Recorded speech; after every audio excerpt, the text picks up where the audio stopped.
We're good. The baby. Oh, yeah. Thank you. You got it for Christmas. Hope you are too. Morningside, you got Morningside all built out? Yep. What? Morningside is all built? Yeah. We're getting there. Hi, how are you? Grandma Past went to the the month, baby. had the No, and I don't want it. closing Yeah, with she's- the Retired without being. so we did that on the 30th. Do you think? Oh, So you don't want to I That won't was do when it. Like, I'm that like, in here, and we everyone's did like, the hospital a month or so before that. Those were the two get back down there. hardest. Can't be home.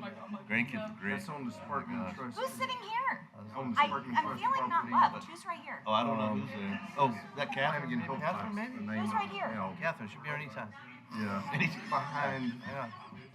kind of behind the hand. Eating, Love that. Literally. adjusting your stuff. You know, the Oh, old right up Sparkman there. place there, Yeah, yeah. right. Yeah, I think I like the grandkids. Because if she doesn't come, I'm Yes, it's coming I had to along. look at it. Feel very moved. Yeah, should have bought it. Morningside. I tell him that. Pond Huh? and all. Uh-huh. Yeah. I'll kick it off. We'll get to that Yeah, point, and then I'll be ready to run. About a year All ago, right. strong. Did I hear 10 you say o'clock. you had to run? All right, Then we everybody got a ready? short meeting coming up? For me. Record time coming up. For you. For the Matty. Good morning, everyone. Going to call this meeting of the Metropolitan Planning Organization to order, January 8th, 2026. Please be aware that this meeting is being broadcast. Clerk, can we please call the roll? Mayor Scott Black, Here. Councilman Lance Smith, Here. Mayor John Eric Hoover, Here virtually. Commissioner Ron Oakley, Here. Commissioner Seth Waitman, Commissioner Catherine Starkey, Commissioner Lisa Yeager, Here. Mr. Jack Mariano, Here. Chairman Matt Murphy. Here. Thank you. I kind of skipped ahead a little bit, but this time we're going to rise for the Pledge of Allegiance and invocation. Gracious God, we invite you to our discussions today. Unite our hearts and guide our conversations with wisdom and patience. Help us to seek solutions that honor you and benefit everyone involved. In your name, amen. I pledge allegiance to the flag of the United States of America and to the republic for which it stands, one nation, under God, indivisible, with liberty and justice for all. Thank you. All right, time for call for public comment. Do we have anybody that has signed up to speak or would like to speak from the audience? Nope. Anybody online? Nope.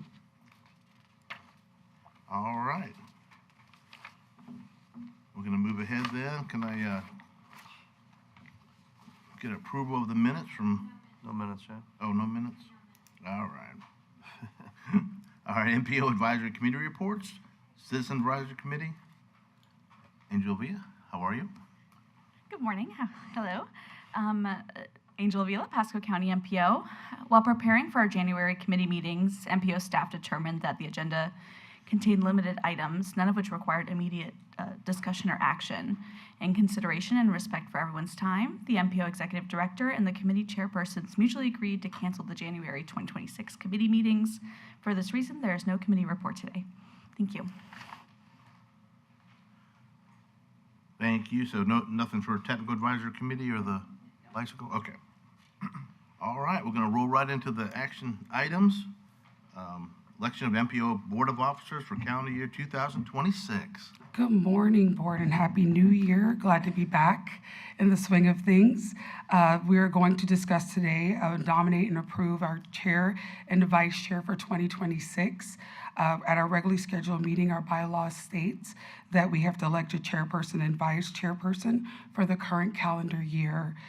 Currently, the chairperson is Newport Richey, our Councilman Matt Murphy, and vice chair is Mayor Black from Dade City. Unfortunately, you guys have served 2 wonderful consecutive terms, and thank you for your service on the MPO board in that capacity, but now we must pass the baton.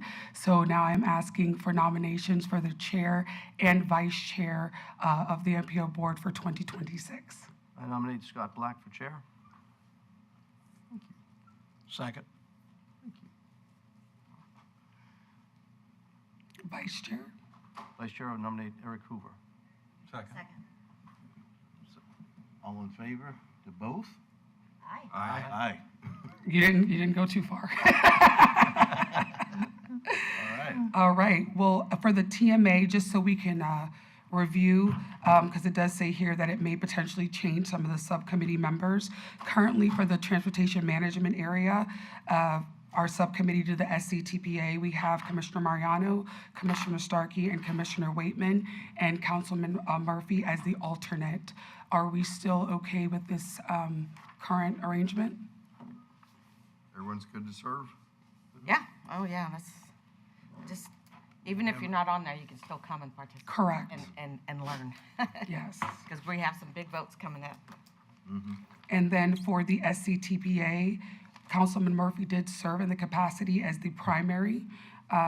Right now, then that would be Mayor Black would be the current primary. It would switch to there. So I think we might have to take a vote on Mayor Black being the primary for SCTPA, because previously we voted in November to continue on with the current arrangement. So moved. Second. All in favor? Aye. Aye. All right. Thank you. And then Commissioner Waitman is the alternate. I think he would still like to be the alternate for SCTPA unless there's any other objection. Yep, that's fine. Okay. All right, thank you. Okay. Watch this move quick. Whoosh. Nice sitting with you. I like it. You could have left your Starbucks for him. Yeah. There you go. Is this your cell phone? Oh, yeah. Should have gave you that. Here you go. Let me give you that. That's the Okay, script. thanks. Thank you. Thanks. Well, thank you very much, Commissioner Mariano, Commissioner Oakley, and Board. I appreciate the honor of serving as your chair. This is a nice honor, and I've served as chair. It was back in the early, about 2010 or so it's been a few years, but it's nice to always enjoy participating. And I think the transportation issues that we face, particularly in Pasco County, they're just so important to each one of us, to our communities, to our county as a whole, to the region as a whole. And I think we're all in a good seat, and it's good to be at this table. And I appreciate the opportunity. Thank you again. Congrats. Thank you. As we move ahead, let's see, our next item is the item 3, approval of new regular member of the Technical Advisory Committee. Thank you very much. Angel Avila, Pasco County MPO. The Pasco MPO is recommending Mr. Chris Hanning, PE, to serve as a regular member of the Technical Advisory Committee. Mr. Hanning is an engineering division manager with the Pasco County Department of Public Works. We're requesting a vote to approve. We have a nomination of Chris Hanning. Do we have a motion to that effect? So, Move to approve. second. We have a motion, we have a second. Any discussion? Hearing none, all those in favor, please signify by saying aye. Aye. Those opposed, nay. Thank you. Next item is request for action from the Citizens Advisory Committee. And Ms. Avila, this is you as well. Yes, sir. In November of 2025, the Pasco MPO Citizens Advisory Committee received an update on crash rates along the segment of US 19 from North of New York Avenue to County Line Road. This update was prompted by concerns regarding the high number of non-conforming driveways in the area. Following the discussion, the CAC passed a motion requesting that the MPO board formally recommend the Florida DOT conduct a safety evaluation of US 19 from north of Sea Ranch Drive to County Line Road. The committee cited a significant number of crashes resulting in serious injuries and fatalities as justification for extending those limits. So the Pasco MPO requests that the MPO board consider and vote on one of the following two options: to either recommend FDOT conduct a safety evaluation of US 19 from north of Sea Ranch Drive to County Line Road, or recommend FDOT conduct a safety evaluation of US 19 from north of New York Avenue to County Line Road. I do have the data here. You guys would like to take a look if this wants to work.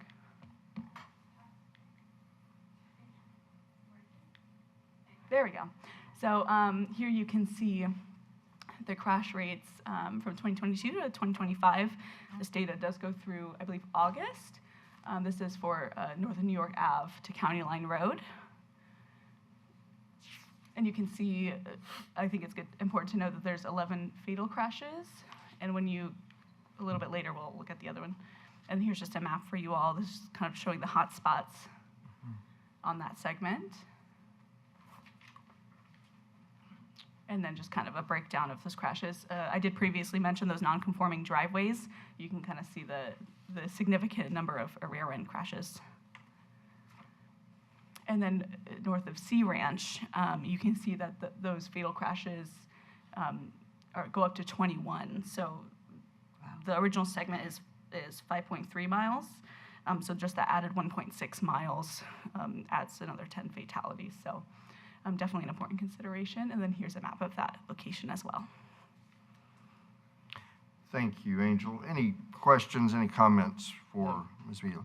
Mr. Chairman? Yes, sir, Mr. So Commissioner. as I look at it, I see 190 from rear-end crashes from New York to County Line Road. And I'm going to say there's probably not too many entrances there anyway, but even down below it, at Sea Ranch to County Line Road is 299. I think it should focus on the rear-end crashes, frankly. Yes. And I can't think, because everyone's got a right turn lane on both sides of the road. So if someone's pulling out, there's a right turn lane that's there that they can go into and get out.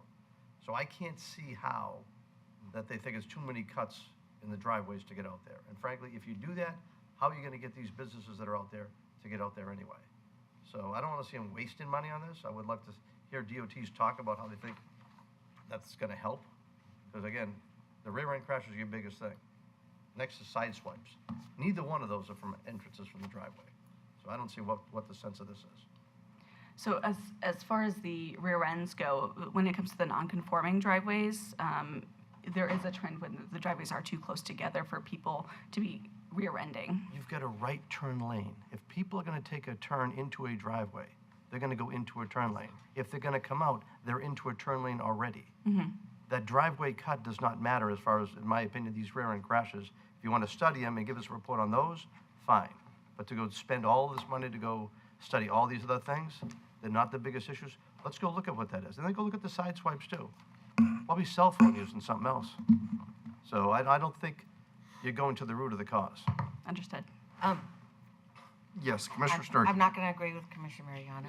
And I'd be, if FDOT wants to come up here and talk about why they are on a mission to reduce the number of driveway cuts on the road and the reason why makes it much safer, I think we should hear from the experts. Let's hear.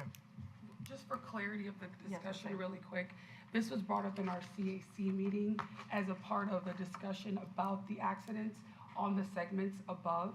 So we were coming to the board to say, okay, we wanted to work with FDOT to see what would be the best possible,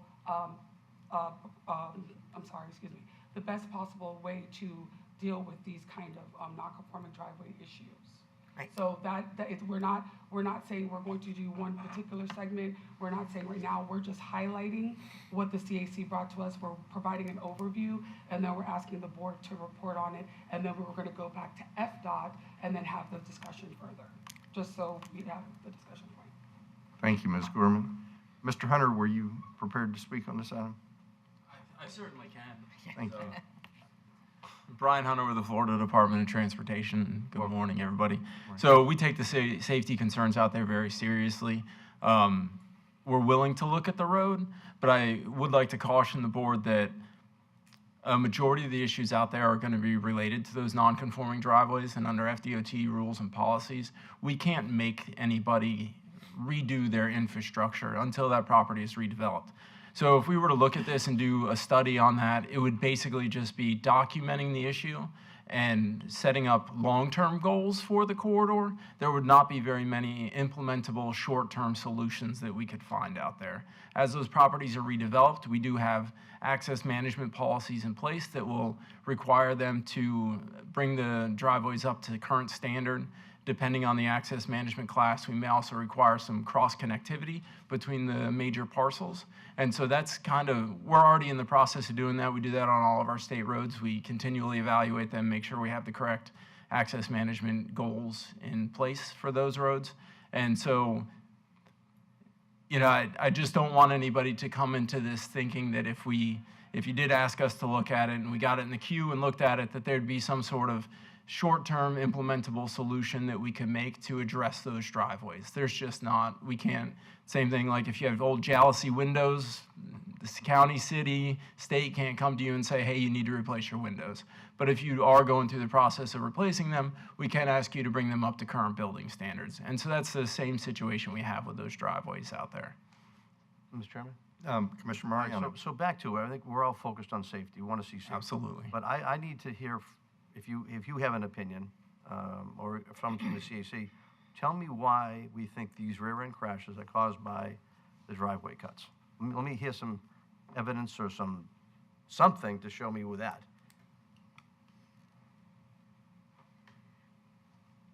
Ms. Vila. Here, go on, take this. The non-conforming driveway, because of the ordinance and the. No. Oh, I want you to focus on the rear-end collisions. You tell me why that's attributed to these driveway cuts. I think I would have to go back and look at the data and then come back to you with a better answer. I don't want to stand here and give you an answer that is not of what you were looking for. But I will say when we discussed this in the CAC, this was something that they had been discussing for quite some time as far as the ordinances of what Pasco County has on US 19 for the non-conforming driveways. So they wanted it to be reviewed. They were not saying that it was the only the non-conforming driveways was the only issue that was causing these accidents, but they were asking to see if this played a huge part in that issue. So that's why I think what we're looking at now. I don't think we're saying that it's one or the other. I think we're trying to cover our bases and have the discussion and look and see if we can have the study and work with DOT to get a better answer. Okay, so you don't have an answer. I would like to see continued, and I would like to work with whoever you want, with yourself, your team. Let's go out there. Because I tell you, if you want to look at improvements or options that you could do, from Sea Ranch, right around the post office area from above, there's a chance to go put a reverse frontage road out there, and a frontage road that's been partially done, that if you want to get some trips off there and make some better access out there, build that frontage road like it's supposed to be, like it was designed originally. That hasn't been activated on. I got paper roads out there, and I got dead ends that go on. You want to look at an improvement possibility? Let's go look at that. But as far as for these rear-end crashes, I don't see the correlation, and I want to go, I would like to sit with the CAC to go talk with that more, with your team or whoever it may be, to look at what's really causing these accidents. And I think it may also, I'm sorry. You say the majority of these things is what's causing these non-conforming driveways causing these accidents. I'm going to say that 299 number dwarfs all the other numbers together, or at least is equal to them. Is the purpose of the study, is it more broad than just non-conforming driveways? You began this discussion with the number of fatalities, and that is a rather high number of fatalities. We're deaths. Is the purpose of the study going in to look to see what can be done to avoid fatalities? Are we just going to be looking at non-conforming driveways? I think probably what I'm hearing is maybe a broader view of, or with the study, something broader is what's needed.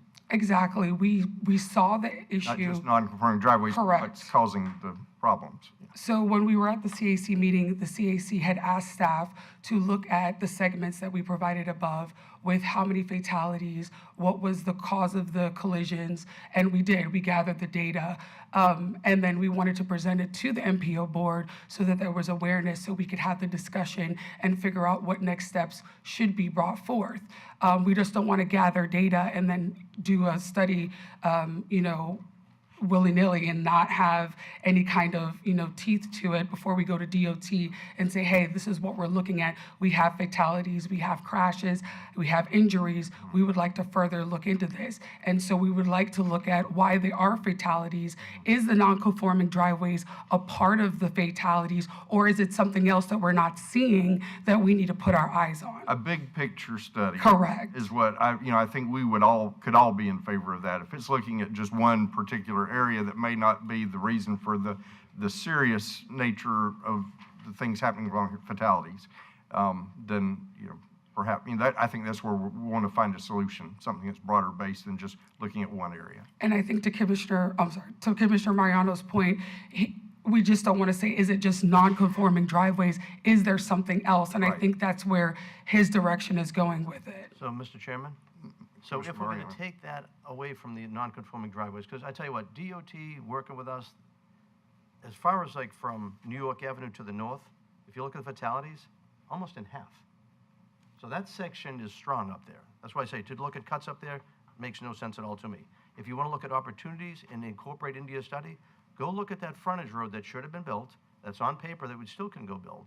And if that would be something, you'd cut down the number of entryways and going in and out, that would make it a lot safer. You'd probably take a lot of people that are gonna go anywhere to the west, they could get off that frontage road, have many opportunities, even through Hudson Avenue, get back out. Even to some of the developments in there to get back out. The mall that's in there with, where Winn-Dixie was, all these coming in, be accessed directly to there without even touching 19. If you want to incorporate that into your study, great, then I'll support it. Okay. Smith? Yeah, thank you, Chair. I'm sorry, Commissioner Starkey has been wanting to go. I apologize. Well, I just was going to say, I think that you should add the comments that Commissioner Mariano is making about, I don't know this road that he's speaking of, but certainly as we're looking, first we have to know what's causing it and how we can fix it. And if this is one of the fixes, I'm all for it, but certainly we must go ahead with the study. Okay. Yeah. Councilman Smith? Yes, thank you, Chair. When you look at the fatal and serious crashes, I think we have to look at what's common to them. Is there a commonality to these? I mean, like we said, there's going to be fender benders on all roads, but I think the fatalities and serious crashes are the ones that we should focus on. But also, like Jack had said, a frontage road could be a huge part of some of the solution. So, and I'm assuming that when we're talking non-conforming driveways, we're talking too many in a certain, in a set. Correct. Okay. So, but I think the holistic look, but I would like us to focus on fatal and serious, really, because that is pretty high. Any further discussion on this item? What's the pleasure of the board? Move approval with comments noted. Okay, Second. we have a motion and a second. Did we expand Go it? ahead. Was there a? Yes, I apologize. If you can please just clarify, if you would like the study to take place, include Sea Ranch or to exclude Sea Ranch and start at New York Avenue? No, I want to make the motion to include Sea Ranch, especially Sea Ranch, because that's Okay. the most important part. Okay. Thank you for Include clarifying. that with the comments noted to what we just discussed, so looking at that frontage road as far as part of your study. Yes, sir. We have a motion from Commissioner Mariano, seconded by Commissioner Starkey, approving the study with both segments with the comments noted. Any further discussion? Hearing none, what's the pleasure of the group? All those in favor, please signify by saying aye. Aye. Those opposed, nay. Thank you. Thank you very much. Very much, certainly. Proposed Tampa Bay Regional MPO merger. Ms. Gorman, Good morning again. good morning. I just wanted to provide a update for the last 90 days of working on the regional merger.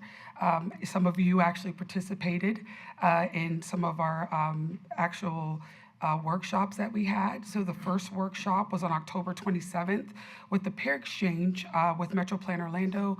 I think Commissioner Starkey, Councilman Murphy, Mayor Hoover, and Mayor Black was there. That was very informative to talk to an MPO that is merged in our area. They have been around since 1977, so they kind of been doing this for a while. So they had a lot of great information to provide to us as far as formulating, the board. We had Commissioner Uribe from the Orlando Commission able to speak with us to say from an elected official standpoint what it's like to work with the city and the county. We also had the Metro Plan Director, Gary Huttman, and his staff there so we could talk peer-to-peer. And I think we've got a lot out of that exchange and being able to take some of that information and then move forward into the next round of meetings. So the next round of meetings was on November 14th. That was a principals workshop. I thought that was also very informative. I think Commissioner Starkey had a great conversation with Councilwoman Hurtak. I'll let you talk if you want to share some of that conversation.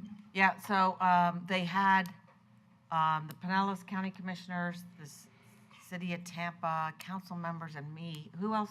Was I the only commissioner there? Yes, and then it was Mayor Hoover and. But they weren't in our group. No. So we got into a very interesting discussion on the MPO. and really learned a lot about the challenges between the city of Tampa and Hillsborough County, though no one from Hillsborough County was there, right? No. Yeah. Oh. But they were more positive about going forward, depending on the balance of seats allocated between Hillsborough and Tampa. And so I do think it's doable. We just have to all get in the room and talk together. Tanya and I had a meeting yesterday in advance of this, and she mentioned that Senator Collins, back then, had offered to hold a workshop to help move this along. And I actually reached out to the Lieutenant Governor's office yesterday to see if he would consider coming down and helping convene this workshop to really bring Hillsborough County Commissioners and the Tampa City Council together. And, you know, there's always a solution to a problem. We just have to find what that solution is. Because without it, we're just leaving so much money in other people's hands and not ours. So I thought it was one of the best discussions that we had had, really. Oh, and the St. Pete City, Randy Gabbard was there? Randy Gabbard, yes. She was there at our meeting. I think it was just the three. I think it was you. Oh, and Mayor Ross from Temple Terrace. Was right, yeah, Rector, or no, Mayor. Mayor Ross from Yeah, Temple Mayor Terrace. Ross was in there. And Commissioner Eggers from Pinellas. Yeah, there was, and Commissioner Scott. Scott was in it, Brian Scott. So great discussion, and I feel better about everything, but we have to have that workshop with Hillsborough and the city of Tampa, so. Absolutely. So after that, I'm sorry, go ahead, Commissioner Oakley. I'm just wondering, what's the big issue between Hillsborough and the city? So, of Tampa? They should align together anyway. I know, It covers everything. I really think, you know, if you don't come and listen to DOT and keep your ears open to understand what we're trying to do, you have your own conceptions of what's happening. And so I think some of their worries are not reality. But if you don't come and talk about it, you're just in your own, you know, Right. your own thoughts, and they may not be correct. Or there may be a way to deal with that. And so until they come to the table and talk with us, Yeah. Is there a bigger number of Hillsborough County over? well, the difference, so we're talking about being population-based. Yeah. And so Hillsborough County, I don't. They have they have the largest city within the urbanized area, so they have the bigger population. Well, so I don't know what the population of Hillsborough County is versus the city of Tampa, but the city of Tampa folks were saying, you know, in the daytime, they may not live there, but the amount of people in the city that we have to move around on the roads Yeah. swells up to maybe bigger than Hillsborough County. So I think they kind of made a little point to me. Their fear is that Hillsborough County doesn't want to talk about any transit and only wants to build roads. And, you know, really what we're talking about here is, in my opinion, with the merged MPO, is finding some type of transit solution. Because we cannot double deck. I don't think we could double deck our way out of this. You know, do you want the whole county to be like Hillsborough with roads on top of roads? So, so their fear is Hillsborough only wants to build roads, and I think Hillsborough's fear is Tampa only wants to figure out how to do that trade. But there's a lot of stuff in between. Chair. Councilman Murphy. Just piggybacking on that, and I think, you know, and you know, it's something we're trying to, you know, avoid, and it shouldn't be a concern at all, but I think there's a little trust issue between the two because of political ideology. And so it really shouldn't be an issue. Everybody is out for the same thing, and, Yeah. you know, so Yeah. I think that's a little bit of it too. I think so too. So we can get past that though. But if we remember that we are mandated by the legislature to come up with something, Correct. that they're going to come up with it for us if we don't help ourselves come to a solution. Yeah. You know, that we would rather decide our own fate. But that's why I thought it might be good to have a lieutenant governor who had offered before to help work on this, to come back, you know, come help us. Yeah. we'll see if I get hold of him today. Sounds like a good I was idea. with him a couple weeks ago, yeah. Commissioner Mariano. So I think one of the discussion points, I think you were going to get to it as I see it down here, is to have the joint BOCCs together. But I think it's also important that as we have that meeting, like we've had, all three counties together, to get those big cities in play. So they're in the room as well. And I think it's a great idea to bring Lieutenant Governor in, whatever we can for the higher ups to help facilitate it, to make sure they know how important this is. Should help the attendance and the participation for everything. Correct. So that was my next point coming out of the TMA meeting. Go ahead. I want to say one more thing that there were a lot of interesting things from the meeting in Orlando, but Seminole County, so their bus system is regional. It's not a one county bus system. Correct. But what was interesting is Seminole County opted not to stay in the regional bus system because they went to 100% microtransit. It was interesting. So you know, when you're with Constantine and others, commissioners from Seminole, I just wonder how that's working. I'm interested in finding out how that's working for them. We can definitely reach out and have a discussion and see how it's working out. So that is a good point to make. They are a regional transit system. That's how it's always been from the inception of their transit system. So I found that very interesting that they came up with a plan from the very beginning. Good planning, right? So yes, there was a lot of key takeaways from that meeting. And they have high ridership. I myself, when I was a little younger, I actually went to Orlando and took the bus around and did Disneyland, and the Lynx actually works, and I'm sure it's even more robust. I won't give my age away, but I'm sure it's more robust than ever now, but it is usable, and you can get around Orlando on Lynx very well. So kudos to them for their work and their effort in transit. And that is also something that Commissioner Hurtak brought up at that meeting as well, that she wanted to focus on transit and how did they do it, and were they successful as a merged MPO? And their answer was yes. Oh yeah, and they told us the different times they went up to Washington as a group, as a region, and got the money to expand. And every time they went and asked, they got it. And right now they're working on, they've got some more of those lanes, express lanes? Express lanes, yes. That DOT's building yep. on I-4, and they worked on that, getting money for that all together. I wrote it until it ended, and it was wonderful, trying to get home. So it was a very, very interesting meeting. I'm really grateful y'all put that together. Awesome, thank you. And to your point about, it's our time now to make the decision to make sure that we're following through on the study that we provided the governor to the legislation 2 years ago. We did meet and have a peer workshop with Hampton Roads MPO in Virginia, and then the Rio Grande Valley MPO from Texas, and they were very informative. And from start to finish, they were told to merge. It took them 1 year. And we are on year 30. So I just want to say this can be done, and it can be done rather quickly when you're being told to do something, and that to merge an MPO. Of course, it wasn't without. They had their challenges. They expressed that during our conversation. They had to merge a LRTP, list of priority projects. Of course, they're working through that prioritization now. But I will say, from our end as a TMA, we work very well together, and we are working. We have a regional LRTP. We are working on a project prioritization process that will help us prioritize our projects so we can move forward as a region. So we have a lot of plans and programs in place already prior to a merger that I think will help us move this along in a better manner. So learning and hearing from other challenges, it makes it better for us to move forward. And then, as Commissioner Mariano broached at our 12/12 TMA meeting, we had a great conversation about the regional merger, and then we also talked about having a tri-county BOCC solely focused on the MPO merger.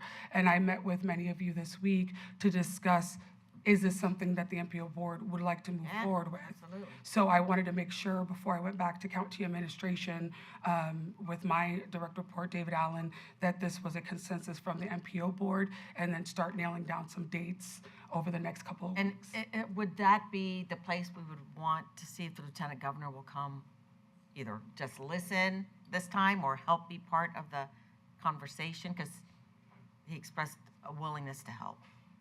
Well, we could definitely solicit his, we would love to hear what he has to say if he could make it, but I won't jump into the agenda too quickly, but I can make some notes and take it back to the TMA and have that conversation. I do have a staff directors meeting with the TMA on Friday, and I could bring that note back to them and let them know. I'll say that I came away from the Orlando meeting encouraged as a mayor, commissioner of a small municipality. And I think, we have to keep in mind the dynamics in the, you have one metropolitan area, Orlando.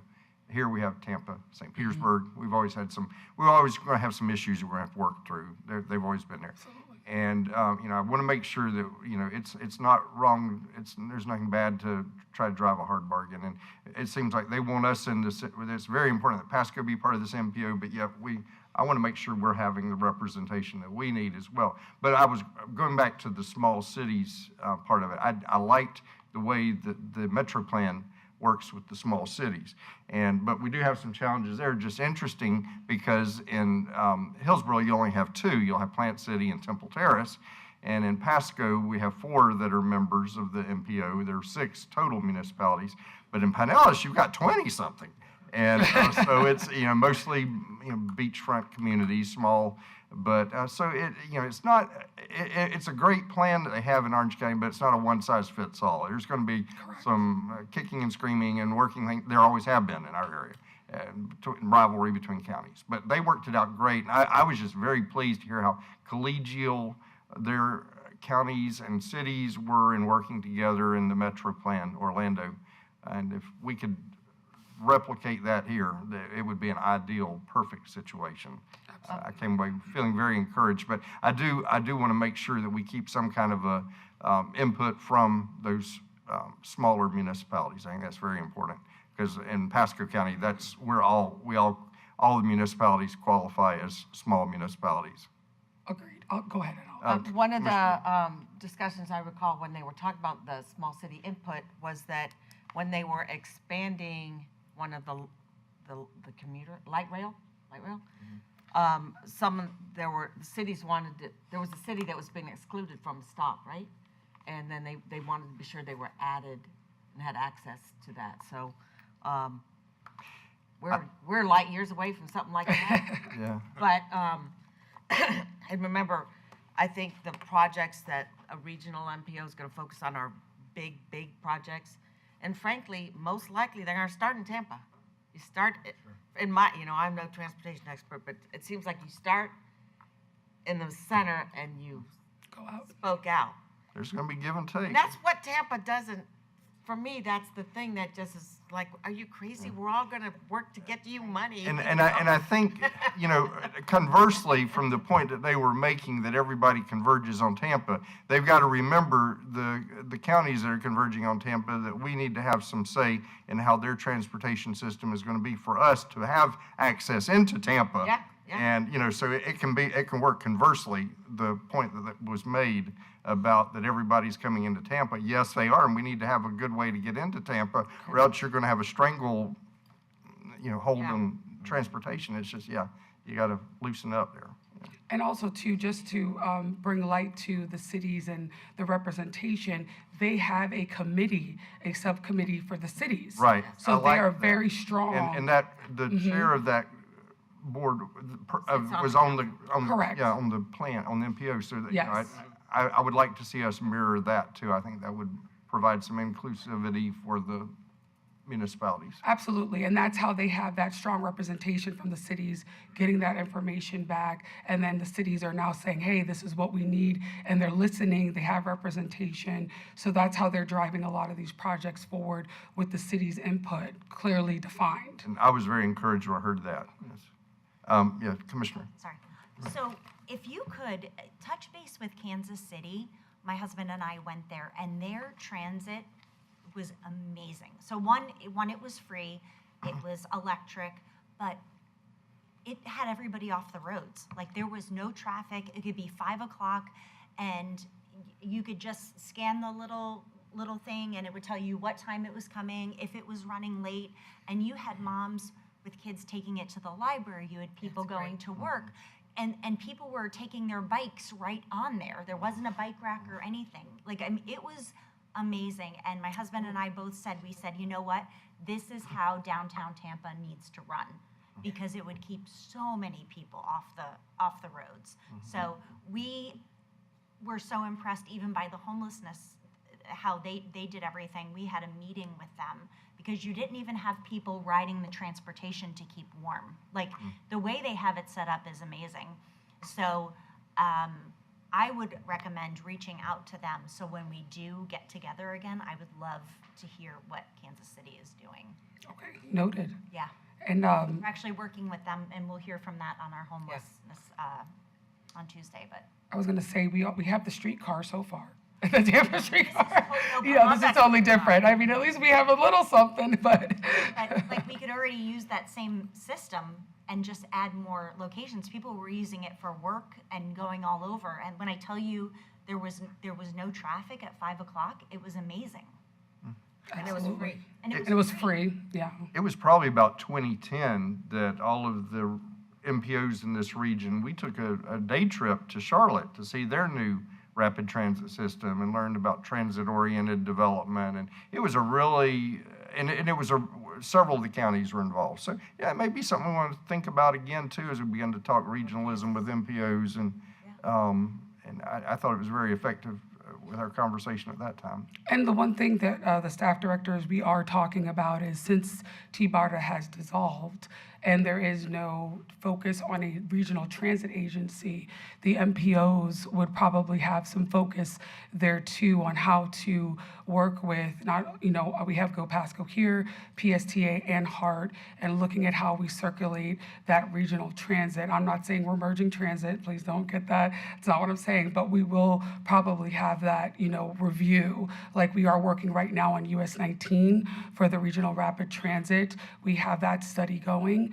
We hope to launch, the same time possibly with the merger, but we are looking at those because, I hate to say it, somebody has to do it, right? We can't not go without a focus on transit regionally. And so the body that's here as a merged MPO for now, we can look at that, and we do look at that on the TMA level as well. All right, any further conversation on this item? One last thing before we conclude the regional discussion, I just want to bring up that the 2/13/26 next TMA meeting that was scheduled will be moved because of scheduling conflicts, I believe, with League of Cities. Am I saying that right? National Association of Counties. So we are looking for that date, and we're hoping to have that out really soon. So keep an eye on your calendars. All right, that's it. Thank you, Tania. Okay, Go Pasco. Do we have a report today? Very good. Welcome. Good morning, James Flaherty, Go Pasco. So what I'm presenting today is an annual requirement based on state statute. Pretty much what we're doing is we're certifying that as a transportation agency, we are below agencies of similar size for our administrative cost for the year. We are also presenting our 2023 and 2024 National Transit Database data for ridership and miles. And then we present our budget and execution. This is an annual requirement. We have already published it in the newspaper, and then we publish it on our website. If there are any questions, I can field. Any questions, comments regarding the performance measures, administrative cost of Go Pasco? Thank you very much. No, but I do have a question for you. Certainly. And I did get it, my email from Janina. I had asked for an update on our microtransit study, decades in the making. And I understand that you're working with our attorneys, which David's here, Elizabeth's not, but I know sometimes things can stay up there for months. Is that part of the problem? Is it not getting through all that? A little bit of that. Nina Elkin, Go Pasco Director. So yes, we have been working, but also there was some additional information that was the county attorneys needed from the vendor. So this is, again, the microtransit is a pilot program that we are planning to implement maybe in a couple months. Right now, it's just drafting the agreement. Once it's completed, Who is we'll- drafting the agreement? The attorney's office? He- How long James- has the attorney's office had the agreement? James have been handling that part. What is it? James, how long have they had the? 6 months? It's been a few months, ma'am. 2 months? A few months. Well, tell me the number. I can't give you an exact date, but it's been more than 4. Yes. More than near 4 months. 12? Maybe, Not 12, no. no, Maybe no. 6. Maybe 6 months. Maybe 5. Yeah. Okay. After it goes to the attorney, does it have to go to purchasing? Or, Purchasing has already That's been another working in the fun. process with us. It'll have to go to the vendor for their review and then their rebuttal, and then we'll go back and forth until we can come with an agreement, and then it'll be presented to the board. Once it's Okay. approved, that's just turnkey, so it will take us I thought we had worked with our attorney's office that we were getting these things turned around in 2 months. I mean, 2 months to review it and make a contract seems more than sufficient. Mr. Goldstein, you have some comments there? Sorry. item. Sorry, The what? county administrator has a list of Yes, it priority was. items. Is it on that list? Yes, it was. Okay, we'll look into it. Thank you very much. Okay, Thank just you. trying to push it along. Thank you. Anything further regarding this item? Okay, this is just an information-only item. Thank you very much. Thank you. Yes. Any status reports or presentations, Ms. Gorman? Okay. I just wanted to make the board aware that we are currently in our CTC, our Community Transportation Coordinator designation from the state of Florida. We work every 5 years to do the designation. The Pasco County Board of Commissioners has served as the Community Transportation Coordinator since 1990. During this time, the BOCC has assigned responsibility of administrating and managing transportation disadvantages for Go Pasco.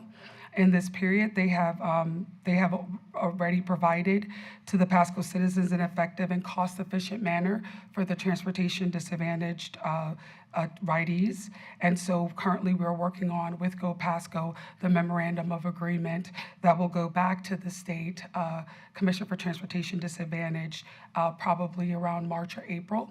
I'll be back here with a letter and a actual resolution that will come along with a resolution from the BOCC, letting everyone know that we have confirmed and designated Go Pasco for another 5 years of service for transportation disadvantage. But I just want to put that on the record as that is coming along. Very good. Thank you. Yes, ma'am. I actually have a Commissioner question. Starkey. I actually I'm looking at the Go Pasco budget outlined here, and I'm very curious about the overtime that's up 115%. Are we short of bus drivers, or?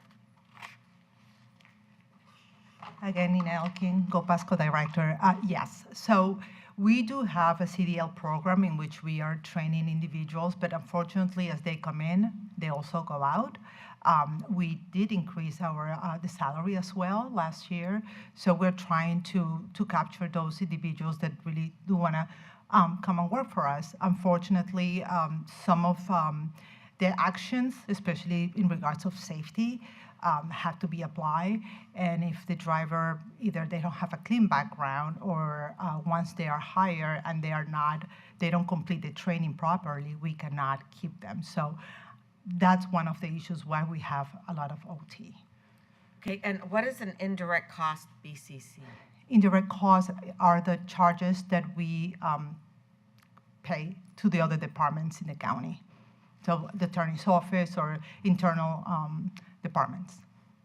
And the $17,000 for travel, that seems a lot. Yes, we're cutting that this year, yes. We're reducing that cost. To what? And right now, we are currently doing our budget season, so we will be reducing that Okay. about. How many people are in your administration? We have, how many people we have? Maybe, how many, James, you need to help me with that. He does this report. We have about 15 people in our administration. That travel? Some of us, yes, we Well, do. I We know do some. conference, or we do have a type of training. So sometimes we have to, travel out of state. Okay. All right, well, those were my questions. Mr. Chairman? Commissioner Mariano. While we get the screen up, I'm looking at gas oil lubricants, 1.8 to 1.2, 66% increase. Why is such a big jump? Increase on, let me see. Gas oil lubricants? Actually, it went down. That's the cost that we receive from the fleet department, and it's based on the use. Okay, actually, yeah, it did drop down. Yeah, they had a It dropped budget, down. and then they actually spent less. Yes, and that is because we have been replacing vehicles faster than before. Very good. Chair, Yes.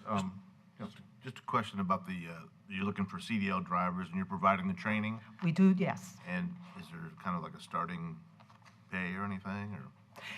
The training typically lasts about 4 weeks. Once they come at a rate.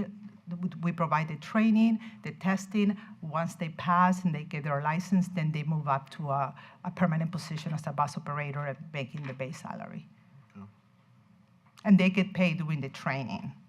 During training? Yes. Thank you. Any additional questions? Thank you very much. Thank you. Appreciate it, yes. Okay. We have Chris Hanning with us today. Yes, Mr. Hanning, Engineering Manager for Public Works Administration. He's going to provide us an update on stormwater projects. Thank you, Mr. Hanning. Good morning, Chris Hanning, Engineering Division Manager with Pasco County Public Works. First, I'd like to personally say thank you for approving my nomination to the Technical Advisory Committee. Serving. In a past life, I worked with MPO in an old state, so I'm excited to Nice. join the group. So, Which old state? Arkansas, Arkansas. yes, sir. Oh, heading to Bentonville and The Walmart world. Yep. Congress for New Urbanism. I think Very if excited. there's one spot in America that's growing a little bit faster than Pasco, it may be that part. It is. It's Yep. it's It is an amazing what you're impressive doing. place, It's yes. Yep, yep. amazing. I've been asked to give a little update on a few stormwater capital projects that we were working on. The first one is the Hudson Stormwater Wildwood Trailer Park. We had a concept study done a number of years ago, and before we went to design, we started working with the property owners up there and ran into some in cooperation, I guess you could say. A lot of the stuff that we needed, some easements and some property were either unresponsive or totally did not want to give us the easements at all for our project. We're kind of, I guess you could say, circling the wagons to try to come up with new ideas and concepts to work in this area here. The other one was the, Wait, could you say that again? Yeah. So on that one there, and we've Yes, spent sir. a lot of time, and the Suncoast communities, Sun communities, Yes, is sir. very, very unhelpful. And they have a perfect piece of land right on 19 that they can't build on anyway, but they wanted us to give them $500,000 to help their flooding problem for all the residents. Absolutely absurd. But we still had an opportunity to work with DOT, with their stormwater group, to go put a pipe underneath to connect to a canal out there. So even in the worst scenarios, at least you get a chance to get the water out into the Gulf. When the storm surge goes down and the waters can flow, it gets low tide, you get that water out there a lot quicker. How are we working with that? Can we just work with that on DOT? Yes, actually, that's one of the things I'd like to kind of state openly is that we need to work a little bit tighter with FDOT on some of their resurface, their triple R jobs, especially on 19 to try to, as you say, move the water from the east side of 19 over to the west side towards the Gulf, so that it's very expensive to jack and bore large pipes under that highway. So if they're coming in there with a resurfacing job, maybe we can work cooperatively to get those pipes in there before they resurface the road, saving us quite a bit of money. I'd say to repatch that section that's right there, I don't think is a big deal. I think as important as these people go underwater all the time, these storm surges, where you've got an uncooperative corporation that doesn't care about their people, frankly, in that area, that DOT does have a plan. They do block the water from going out by building that road up so high, and they did a great job with the road. It doesn't flood, go up and down, so they did build it to the right height. But they've got to make up for the capacity they're blocking, because all the water from there all the way up doesn't get out, and that's a key spot to get out. So I think we go back to the table. They were very receptive at the meeting we had. Okay. So let's go convene, and we'll just separate the project out to just focus on that and get that done. Absolutely. And if we get that done, that may even encourage some communities to say, you know what, this would be better for all of us. Absolutely. Where are you speaking of? Right at Wildwood Condos? It's Trailer Park? just north of Hudson Avenue? Hudson on US 19. This canal's right across the way. And actually, that'll help the flushing in that whole area anyway.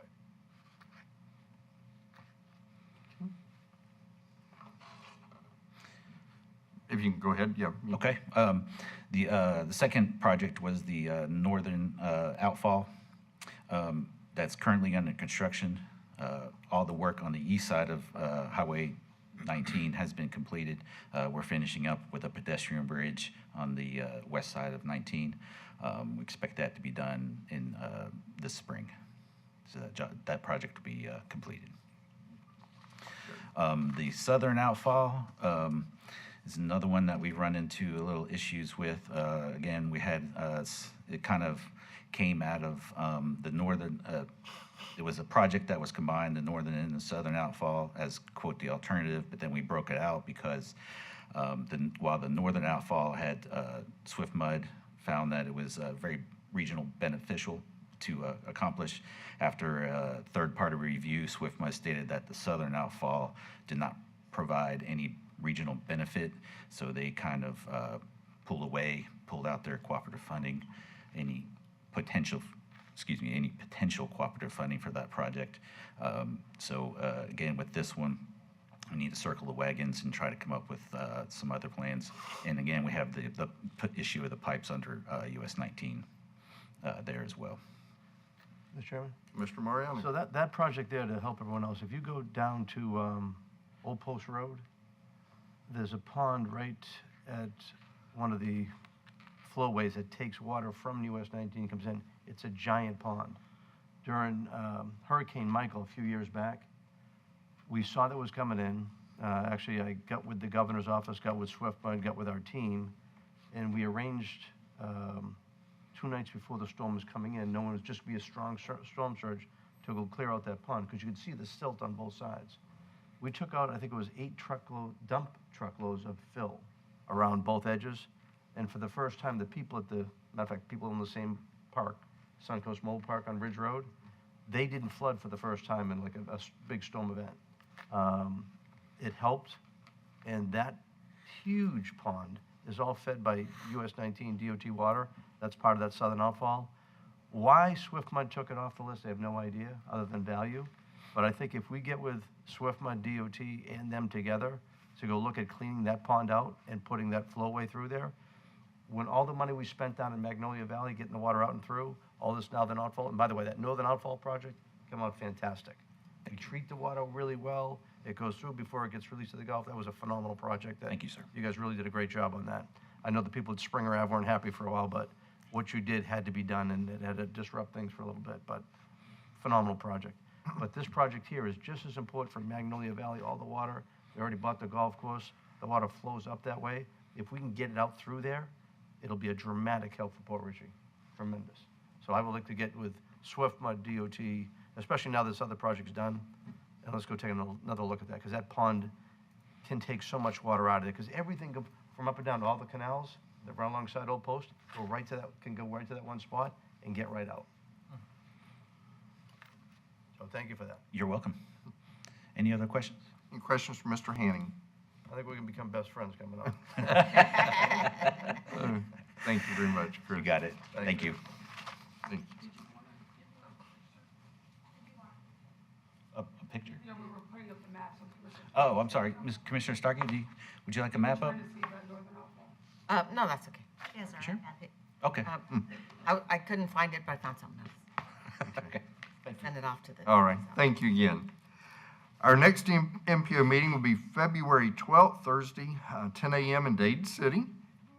Anything else for the good of the order while we're sitting as the MPO today? Yes. Commissioner Starkey and then Commissioner Mariano. I wanted an update on the construction of the bike ped overpasses that were to start in January at State Road 52. Where are we on 54? Brian Hunter with the Florida Department of Transportation again. So 52, that project was let like summer of last year. They're in the materials acquisition phase right now. If they are not out there turning dirt today and they didn't start this week, they should in the next couple weeks. And so you'll start seeing some activity on 52. 54 was let in December, about a month ago. And so when you're building the bridge, it does take a long time to get the lead time for the box beams or the girders or whatever they're utilizing. And so there's probably about 6 months until we start seeing activity out there. And then The same company on both, or? I don't know, to be honest with you, but we'll start seeing activity sometime, late summer.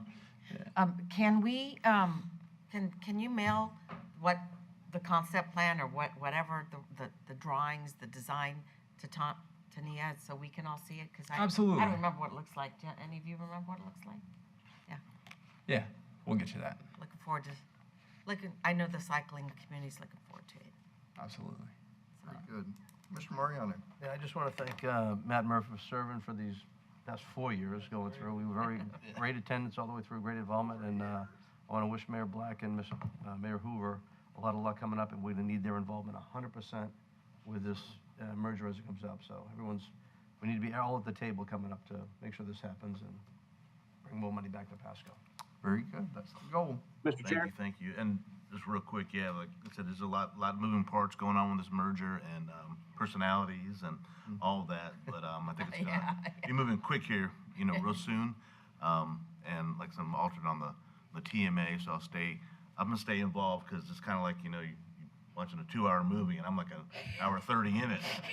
I gotta see the ending now, So I'll be there too to kind of back up when needed. Very good. Thank you, Matt. Thank you for your service. Mayor Black? Yes. I would like to suggest that when we have the tri-county meeting, that you guys come. And, I think you've been very involved in what's going on, and you should be at that meeting, right? That information will be passed along to us, and, okay, Absolutely. We're working on dates now, so. very good. We're hoping that the city of Tampa council members would come too, and I mean, anyone who's been on the TMA working on the merger should come to that, in my opinion, tri-county meeting. Absolutely. Mr. Chair? Yes, Mayor Hoover. Yeah, thank you. Just, again, I want to thank the board for the nomination and acceptance of vice chair. I appreciate that. I'm proud to serve alongside Chairman Black. I'll do you all proud. I did want to get a question answer why DOT was there. Has there been any update on the right-of-way study for the Cody River Underpass? I know we were kind of getting to the point where that was getting close, I think, if I get an update on that. Did he say a rail? Brian's going to be making his way up to the mic. But he said Okay. Okay, but yeah, I'd like to hear that too. We're all looking forward to that thing. Brian Hunter with the Florida Department of Transportation again. So we've gotten all the survey data back to our design consultant who's doing our 15% line grade plans, which is what we base our right-of-way maps on. And so that should be, I'd rather under-promise and over-deliver, so let me say 3 months. We'll have a right-of-way map that we can share with everybody. So. Anything else, Mayor Hoover?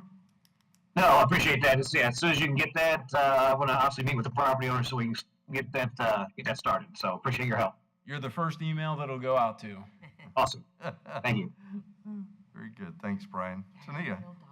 Before we end, I just want to introduce our new Planner 1, Sean Hoffman. He's here from Pinellas. He hails from the tax collector's office, and he is here to serve us as MPO and our newest member. So if Sean would like to come up, please. Welcome, Sean. Hello, everybody. Good morning. My name's Sean, like Tania said. I got hired in November. So, yeah, I mean, I was at the Pinellas County Tax Collector's Office for about 5 years and got my degree from St. Petersburg College. So I'm excited to be here. If y'all need anything, let me know. I'll do my best to not mess it all up for you. Do you live in Pasco or? I live in Clearwater, so I do commute. So yes, I'm one of the lucky few who get to go backwards. It's rough if you live. Oh, absolutely, yeah. Oh. From publican to planner, welcome. Yes, yes. Very good, Sean. We'll look forward to working with you. I appreciate it. I look forward to working with you all as well. Very good. Thank you. Anything else from the board at this time? Staff? Hearing none? Meeting is adjourned. Thanks a lot, everyone. Happy New Year. Have a good one, sir. Have you gotten the information?